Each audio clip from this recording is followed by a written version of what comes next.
Dia adalah Raja Ko Walker. Pernah membunuh 76 orang dengan satu pukulan. Karena kekuatannya terlalu kuat, lawan pada dasarnya tidak tahan melalui satu ronde. Manajer berharap dia bisa dengan sengaja meringankan tangannya, sehingga dia bisa bermain beberapa ronde lagi. Jika tidak, siapa lagi yang berani datang dan menantang? Dia tidak mengatakan sepatah kata pun. Dalam hatinya, dia berpikir bahwa lelaki kecil ini juga layak menjadi lawannya. Walker melangkah maju dan langsung melakukan tendangan. Lawannya langsung terluka parah. Kemudian jatuh ketika kakinya melompat dan menendangnya ke bawah. Lawannya langsung menyerah tanpa menyelesaikan satu ronde. Setelah pertandingan berakhir, Walker bertemu kembali dengan teman lamanya Brody. Brody juga seorang juara tinju. Brody sekarang sedang bergabung klub PFC Combat, klub yang penuh skandal. Brody mengundang Walker untuk bergabung dengan klub. Dan ini bertentangan dengan konsepsi murni Walker tentang tinju. Jadi dia menolak. Setelah itu, media dengan cepat meliput pertandingan tinju antara Brody dan Monster 7 Volt Caesar Braga. Tubuh Caesar tinggi, temperamennya panas. Adalah lawan yang sangat kuat. Brody akan kesulitan menang. Dia dengan tulus mengundang Walker dengan atas nama pribadinya, untuk membantu melatihnya dan memenangkan pertandingan. Dan begitu saja, Walker akhirnya pergi ke klub itu. Setelah tiba di klub, Walker tidak membuang waktu sama sekali. Dia tidak menggunakan karung pasir di ruang latihan, tetapi berjalan langsung ke tempat pembuangan sampah terdekat untuk mencari papan kayu tua, roda tua yang rusak, botol bekas, dan tali. Selanjutnya, gunakan tas karung tua yang diisi dengan batu-batu kecil. Dia membawa semua ini kembali ke ruang latihan. Dia menggambar sosok manusia di dinding, dan tali diikat di papan kayu. Memukul papan kayu dengan tangannya, untuk melatih kekuatan pukulan. Botol bekas dibungkus rapat dengan lakban dan digantung di udara, melatih kepekaan. Ada juga gerakan tinjunya yang aneh. Semua ini membuat semua orang yang hadir di ruang latihan merasa sangat aneh. Semua orang di klub berasumsi bahwa Walker sama sekali tidak tahu apa-apa tentang tinju. Di antara mereka adalah Cobra, petinju muda dengan sedikit reputasi yang menyebut Walker sebagai lawannya. Walker sama sekali tidak bersikap lunak padanya. Dia menggunakan semua gerakan tinju yang dia latih pada tubuh Cobra.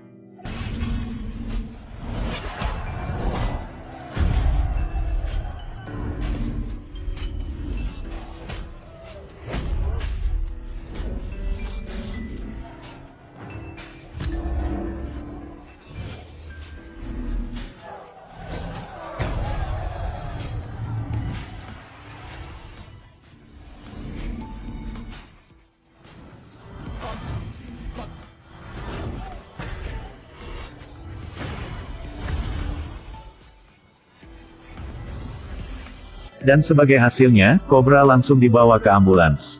Sekarang Brody merasa ekspresi Walker terlalu kuat, dan mendapatkan semua kemuliaannya. Keesokan harinya, reporter pergi ke klub untuk mewawancarai Brody. Tepat ketika dia terus-menerus membual tentang dirinya sendiri. Reporter tertarik pada orang di belakang Brody. Dan mereka segera menyadari bahwa ini adalah Raja Ko Walker.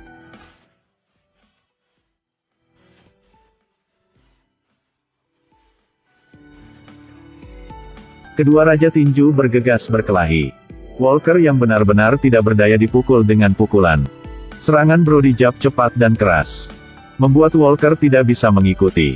Tapi Walker juga dengan cepat menstabilkan dirinya sendiri. Dan serangan Brody seperti orang gila. Dia mengambil Walker dan menjepitnya di atas ring. Tubuh Walker yang sangat sensitif segera berbalik dan duduk di Brody. Dengan paksa memukul balik. Pertandingan kemudian dihentikan. Brody merasa sangat malu dan berbalik. Bagaimana ini berakhir? Jadi saat Walker dan Misa berkencan di sebuah restoran. Tepat pada waktunya untuk terlihat oleh Mati. Setelah Mati memberitahu Brody tentang itu, Brody berpikir Walker ingin menggantikannya. Pada saat yang sama, pemilik klub Vega juga mencurigai Brody karena dia tidak berlatih keras, dan meragukan kekuatan Brody. Di malam hari ketika semua orang telah pergi, Walker datang untuk mencari Brody. Dua orang bertemu untuk makan di warung makan pinggir jalan, dan mengobrol dengan ramah. Brody meminta maaf kepada Walker atas tindakan kasarnya di masa lalu, dan berharap Walker bisa melepaskan masa lalu dan terus membantunya. Kesalahpahaman antara keduanya telah dibersihkan. Dengan bantuan Walker, Brody mempercepat irama kepelatihannya. Dan kemajuan pesat.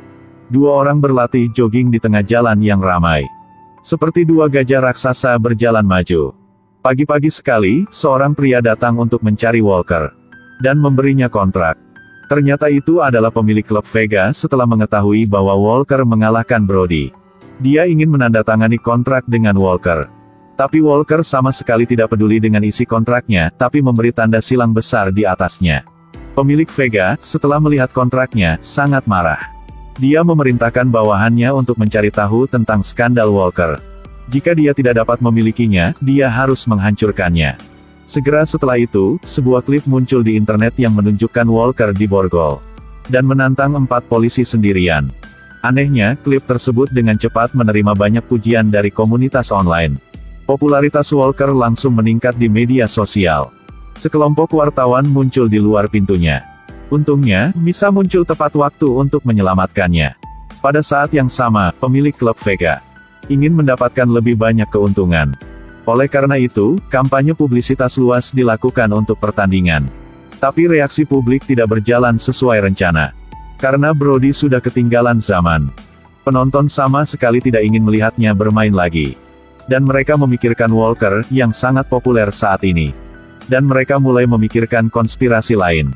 Menjelang hari kompetisi, Brody mengundang pelatih gulat bernama Boris. Untuk membantu dia berlatih teknik kunci kaki. Walker sangat khawatir dan berpikir Boris akan menyakiti Brody. Dan kemudian kecelakaan itu akhirnya terjadi. Raksasa Caesar tingginya 2 meter dan beratnya 350 pound. Dia adalah pemarah, sangat agresif. Berduel dengan Raja-Raja Walker, yang bisa mengalahkan lawannya hanya dengan 2 gerakan. Apakah Anda mengharapkan pertandingan seperti itu? Itu benar, kamu tidak salah, pertandingannya diganti peninju lain. Brody dirawat di rumah sakit karena cedera kaki dan membutuhkan waktu lebih dari 2 bulan untuk pulih. Dengan begitu Brody tidak akan bisa berpartisipasi dalam duel. Jika tidak ada persaingan, tidak akan ada pendapatan. Saat ini, pemilik Vega telah datang ke Walker. Dan mengundangnya untuk menggantikan Brody di pertandingan itu. Dan akan memberi dia $1 juta AS. Dengan begitu dia akan dapat membagi uang itu kembali ke Brody. Jadi dia setuju untuk berpartisipasi. Dan seorang pemuda yang selalu memuja Walker berpikir bahwa dia dibeli oleh mata uang klub PFC Combat. Dan dia menjual prinsipnya sendiri. Walker merasa sangat sedih. Dia kembali ke klub. Dan melihat bahwa pelatih Boris masih ada di sana. Jadi dia membongkar lokernya. Dan menemukan bukti kolusi antara dia dan pemilik klub Vega. Tujuan utamanya adalah untuk menyakiti Brody. Dan memaksa Walker ke dalam pertandingan. Dengan begitu mereka akan mendapatkan penonton yang lebih besar dan mendapatkan lebih banyak manfaat. Pertandingan yang menentukan akan segera dimulai. Pemilik klub masih tenggelam dalam mimpi indah menjadi kaya. Dan Walker, sebelum pertarungan dimulai, sengaja memanggil Caesar datang. Ia perlu bertanya kepada Caesar sesuatu. Tanpa diduga, pertanyaan yang ingin dia tanyakan adalah, "Hei, jika kamu sekuat itu, mengapa butuh 2 pukulan untuk membuat istrimu pingsan?" Kalimat ini benar-benar membuat marah Caesar. Dia segera bergegas menyerang Walker. Dan ini sejalan dengan keinginan Walker. Penonton semua tertarik ke sini oleh pertarungan mereka. Selanjutnya, undang semua orang untuk menikmati pertandingan tinju yang sangat mendebarkan.